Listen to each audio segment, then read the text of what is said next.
Anderson, it's ugly out here. The situation has deteriorated fast. We understand that these demonstrators showed up at about 3 o'clock this afternoon, and it's just within the last 30 minutes that things have really taken a turn for the worse. You see behind me our cameraman, William Walker, if you could pan in there. They've just set a car on fire. Prior to that, they were breaking windows of an Atlanta police cruiser. You have armored vehicles, SWAT team from the Atlanta Police Department, as well as plainclothes officers. These demonstrators came here ready to confront the police. They began throwing objects at CNN Center, breaking windows. If you could pan over to see what they've left behind as that police presence pushed those demonstrators past CNN Center, this is what they left behind. Graffiti, some profanity. I'm sorry about that, showing that live, but it's just this is what's really happened out here, Anderson. They've graffitied those CNN red letters, broken windows out. This is where they were, and as you can see happening live in front of us, if you want to pan back down there, William, another demonstrator is being taken into custody. Anderson, we've witnessed at least 6 people. This is the 7th person that we've seen with our own eyes taken into custody.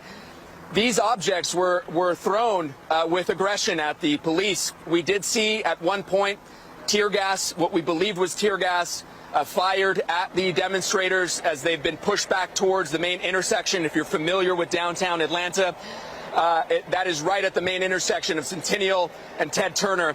And I want to pan to the left here, William, if you can, because we're seeing dozens of heavily armed in tactical gear Atlanta police. It seems as though from the state police, rather, Anderson, coming in, flanked by others with tactical gear. I'm sorry, I'm a little breathless. This is really something to see here, Anderson. You're familiar with Atlanta. You spent a lot of time down here.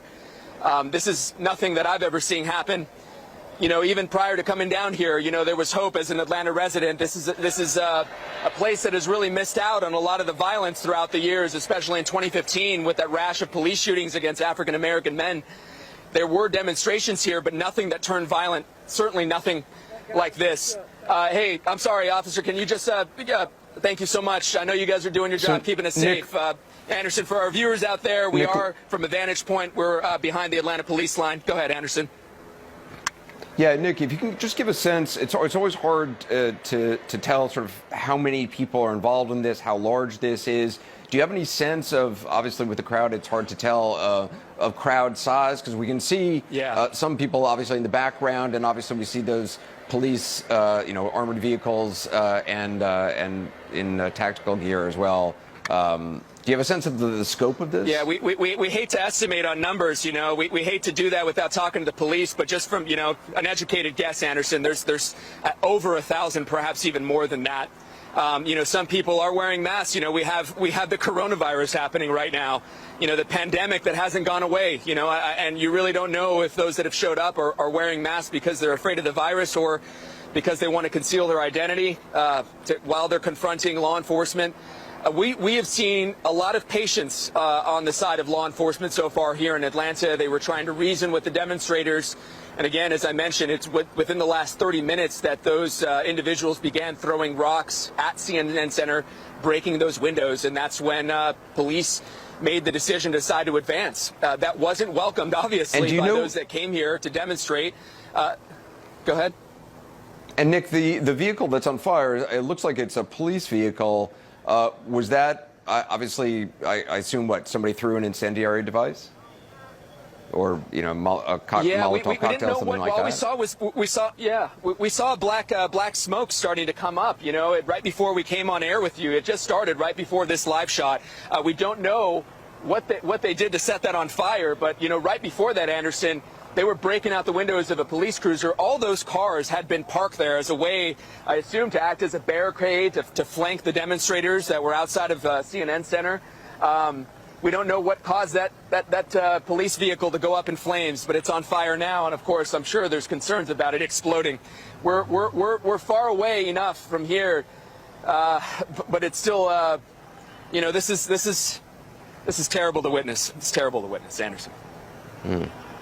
And Nick, how long has this been going on for? Because, I mean, I saw the crowds outside the CNN Center, I think it was an hour, at least an hour ago. How long has this been going on? They've been out here warming up for at least 5 hours. You know, they got out here from according to our national desk, at about 3 p.m. this afternoon, and that crowd only grew in size as the evening, progressed. You see now they're all basically in front of a corner of Centennial Olympic Park there, the site of the 1996 Atlanta ceremonies. You see now, Anderson, live pictures here. We're going to come back down here as William pans down. A fire truck has shown up here to hope to extinguish those flames. You see empty water bottles, projectiles that have been fired littering across the streets of downtown Atlanta. Another fire truck has just shown up here. It's hard to say this, but things have seemed to calm down a little bit. Another object just got thrown, Anderson. They're still throwing objects. Yeah, that's what I was going to say. I mean, it looks as if sort of there is right now, I don't know if it's a standoff or just a stand down. It's the police and it's demonstrated. It doesn't look like there's interaction between the protesters and the police at this point. It seems like people are kind of watching the car burning, and obviously more police are moving in. That's right. That's a very astute observation. It doesn't seem to be any confrontation right now at this point in this second. But you've been in situations like this around the world. Things can change very, very quickly. So we're going to be keeping an eye on it right now. But, it is quite a sight to see here in downtown Atlanta. Even the police officers here seem nervous. Anderson. Yeah. Nick, I want to stay with you and with your image. We're also joined on the phone something just exploded. Yeah. Yeah. Something just exploded. That car's going up really fast. Yeah. Obviously, it's a hazard for everybody in that area. Hopefully, the fire truck can at least get to it to put out those flames.